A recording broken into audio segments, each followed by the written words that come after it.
Vamos para mais uma entrevista ao vivo, porque olha só, os desafios para o agricultor e pecuarista são muito semelhantes no mundo todo.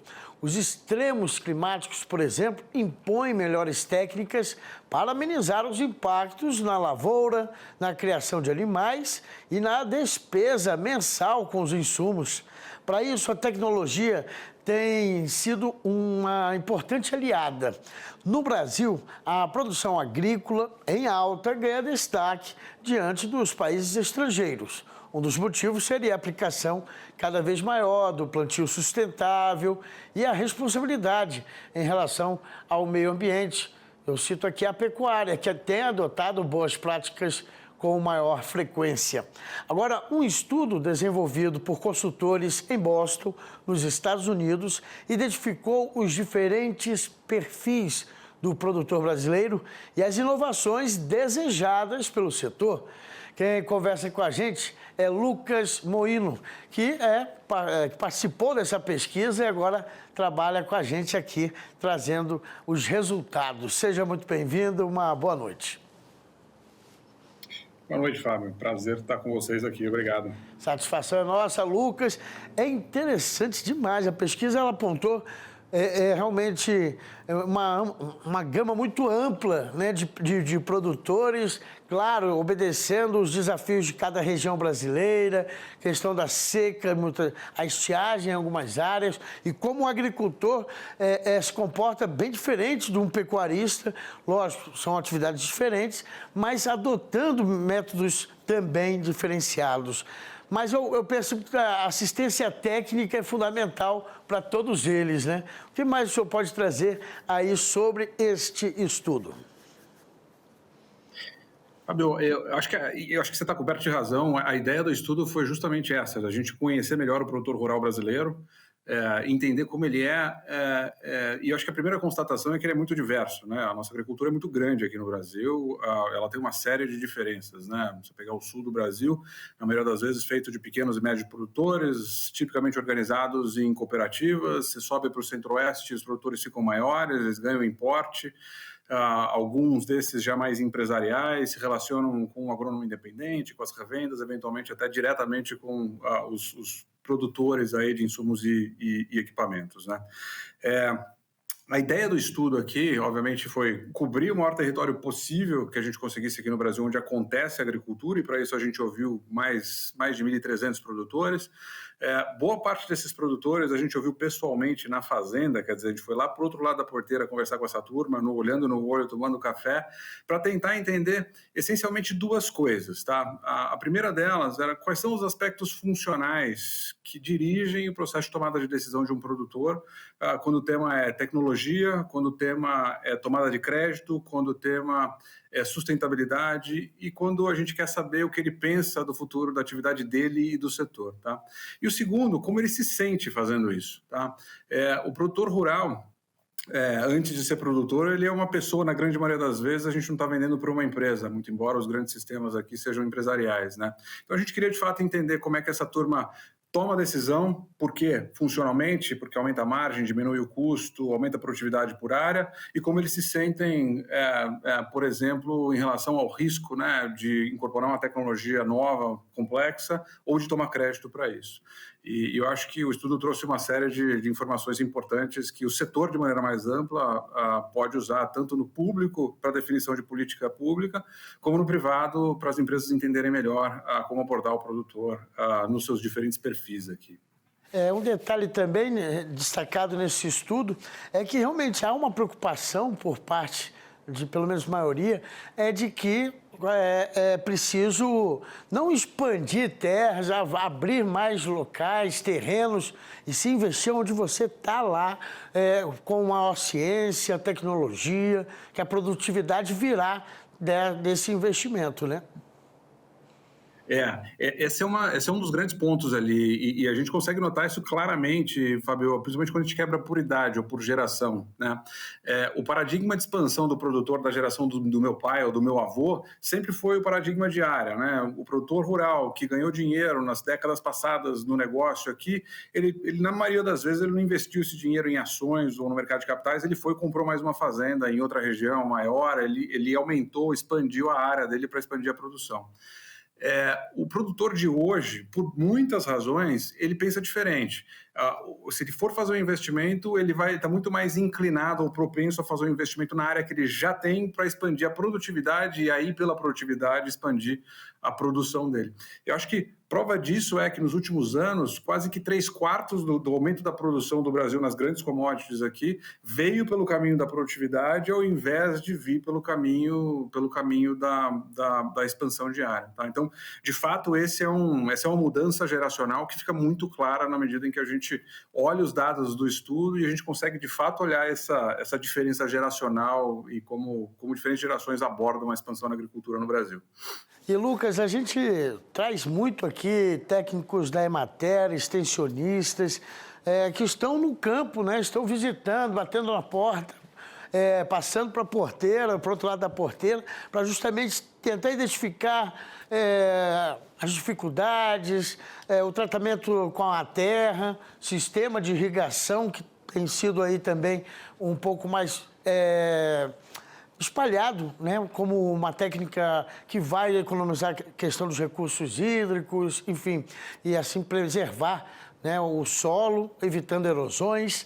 Agora, é interessante que a pesquisa trouxe que muitos passaram a se dedicar mais a essas tendências, até por pressão do próprio mercado, que tem exigido, então, uma contrapartida das áreas. Tivemos aí os franceses com certa resistência aos nossos produtos, né, querendo que a área não seja desmatada e tudo. Enfim, o mercado também impõe regras, né? O mercado impõe regras, mas o Brasil anda na frente, Fábio. E eu acho que para concordar com o ponto que você faz aqui, eu acho que o que definiu o sucesso da agricultura do Brasil no longuíssimo prazo foi uma política pública consistente de sucesso que cobre desenvolvimento de tecnologia, principalmente no lado da Embrapa. Hoje, a iniciativa privada incorporou uma parte importante disso, mas acho que a Embrapa foi quem começou, fez pegar no tranco aqui. E depois, eu acho que a extensão rural, que é como é que você tira essa técnica nova, essa tecnologia, com a complexidade que ela traz e leva para o campo, para o produtor rural. E aí os extensionistas, como você falou da Emater, do Senar aqui, tiveram e têm ainda papel importantíssimo nesse processo. Tá? Essa visão do produtor rural incorporando técnicas sustentáveis de agricultura aqui, o produtor rural faz isso no Brasil desde a década de 80. E eu brinco com a turma aqui no Brasil a gente não tem esse dilema de produtividade ou sustentabilidade, essas duas coisas acontecem juntas, né? Eu acho que talvez a prova disso seja o próprio Cerrado. Desenvolver o Cerrado na potência agrícola que ele é hoje, essencialmente se apoiou nessas técnicas que na época eram técnicas de agricultura, só técnicas de agricultura, como o plantio direto, ou o sistema de plantio direto, a fixação do nitrogênio, mais recentemente as integrações, principalmente lavoura-pecuária. Hoje a gente tem um exemplo muito recente, importante, em que o Brasil lidera, tanto no tamanho quanto na velocidade de adoção, que são os biológicos. Então, assim, o produtor rural brasileiro, não interessando muito se ele toma decisão por conta da produtividade ou por conta do impacto ambiental, da sustentabilidade, ele sempre vai entregar um impacto ambiental positivo, né? O nosso grande desafio aqui é levar essa narrativa para fora do Brasil, mostrando que esse dilema de fato não existe, né? E a gente está trabalhando para isso, né? Eu acho que as técnicas de medição e monitoramento, principalmente essas digitais que nos permitem fazer isso em escala, né?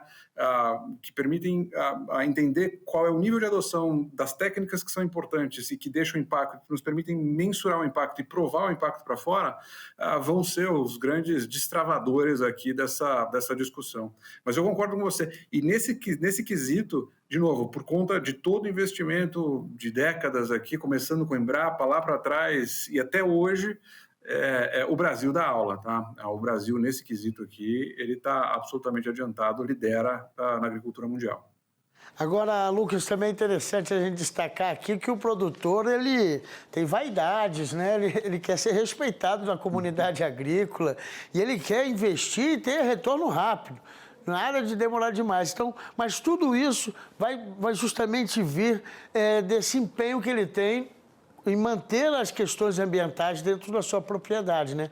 É por isso que eu acho que quando o produtor está querendo já ter um resultado, um custo-benefício mais rápido, ele tem que ter a contrapartida para que assim possa ter acesso aos créditos, consiga realmente ter a documentação aceita pelos bancos. Então é uma coisa ligada à outra, né?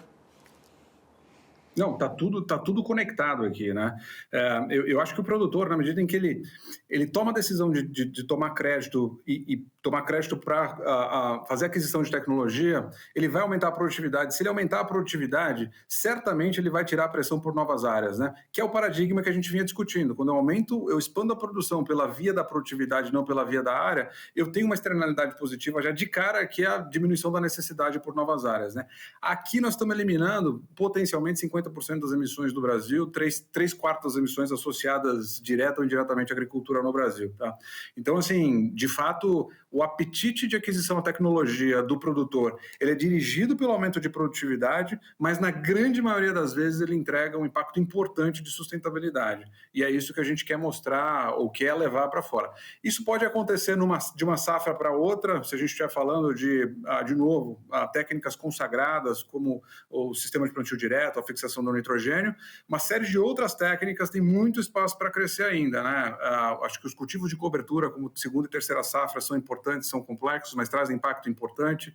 Os biológicos cada vez mais estão ganhando espaço em diferentes frentes aqui. A gente está vendo um monte de notícia agora recente dos bionematicidas e fungicidas que estão sendo discutidos aqui, que tem tudo para mudar o jogo, principalmente no Centro-Oeste. Então, tem espaço para a gente fazer muita coisa. Eu acho que o grande motivador da decisão é a produtividade e, na grande maioria das vezes, o produtor, principalmente no Brasil, da agricultura tropical, tomando uma decisão de produtividade, vai entregar um impacto positivo ambiental, principalmente no longo prazo, Fabio. Tá certo. Para a gente encerrar a nossa conversa, infelizmente nosso tempo é um pouco curto, Lucas, porque o resultado, a pesquisa traz muita informação, muito boa, né? A gente destacando, pincelando alguns dados. Mas já que estamos próximo da COP30, reflexão sobre mudanças climáticas, tivemos há pouco a divulgação do Plano Safra, dando também atenção em muitos quesitos na preservação do meio ambiente, no investimento ao produtor que realmente se preocupa com essas questões. De uma certa forma, a pesquisa também trouxe isso, né? O produtor tem ido em busca de ter um plantio sustentável, de economia de recursos hídricos, como forma também de colaborar, de fazer a sua parte, né? Não, sem dúvida, assim, se você comparar o produtor brasileiro com o produtor americano, ou o produtor brasileiro de hoje com o produtor brasileiro de 10 ou 20 anos atrás, talvez a grande diferença seja essa. Hoje a pesquisa mostra que 94% dos produtores mostram como preocupação número 1 o impacto do clima no seu sistema de produção. Se eu perguntar para um produtor americano hoje, a gente perguntou, porque a gente fez essa pesquisa nos Estados Unidos também, ele vai falar com o fator número 1, o preço das commodities, o número 2, o custo de produção, o número 3, o custo de capital, tudo aquilo que está ligado à margem econômica da atividade dele. Esses são os fatores secundários hoje aqui no Brasil. Eles vêm no 2, no 3, no 4, né? Mas eram os fatores primordiais no passado. Então, no passado, o produtor brasileiro era muito parecido com o americano. O primeiro fator de preocupação era mercado, custo, macroeconomia, etc., né? Então, assim, esse, de fato, passou a ser o grande diferencial, a grande diferença em relação ao produtor brasileiro, muito possivelmente em função dos últimos anos mais complexos que a gente teve, de muitas chuvas no sul, de estiagem no centro-oeste, com quebra de safra em algumas regiões até bastante acentuada. Então, o produtor, de fato, está preocupado com isso e entende que a adoção de técnicas sustentáveis, de maneira consistente, né, no longo prazo, como o brasileiro já faz, já vem fazendo há décadas, eu volto a dizer aqui, talvez o melhor caminho para a gente, de novo, preservar a saúde do solo, a biologia do solo, os recursos hídricos, né? Acho que solo com cultivo de cobertura, onde a gente tem plantio direto por anos consistentemente, tipicamente mantém maior umidade por mais tempo e suportam, por exemplo, veranicos mais longos de temperaturas mais altas, como foi o caso do ano passado. Inclusive, tem muito dado mostrando que áreas que adotam técnica sustentável, que adotaram técnicas sustentáveis nos anos que precederam as secas, tiveram quebras menores ou taxas de produtividade maiores do que a média. Isso está na cabeça do produtor. O produtor sabe fazer isso. O produtor brasileiro já mostrou que é aberto à incorporação de tecnologia e muito competente para fazer isso. A gente só precisa garantir que todos os produtores têm condições similares de acesso a crédito e, portanto, de acesso à tecnologia, e que todas as tecnologias estão incorporadas, aquelas que oferecem potencial de impacto. Algumas cobrem muito território, outras têm muito potencial de crescimento, cultivo de cobertura, biológicos, por exemplo. Tá aí, Lucas Moino. Parabéns pelo trabalho, pela pesquisa. Acho que é um levantamento que vai ser utilizado por empresas, estudantes de engenharia agrônoma, né, extensionistas, justamente você identificando o perfil de quem você vai atender ou pretende alcançar. Esse estudo realmente ajuda bastante a ter uma visão por região até, no nosso país, que é tão grande. E assim detectando as deficiências, mas também enaltecendo os sucessos de cada um deles. Muito obrigado, então, Lucas, mais uma vez. Uma boa semana. Igualmente, obrigado a vocês.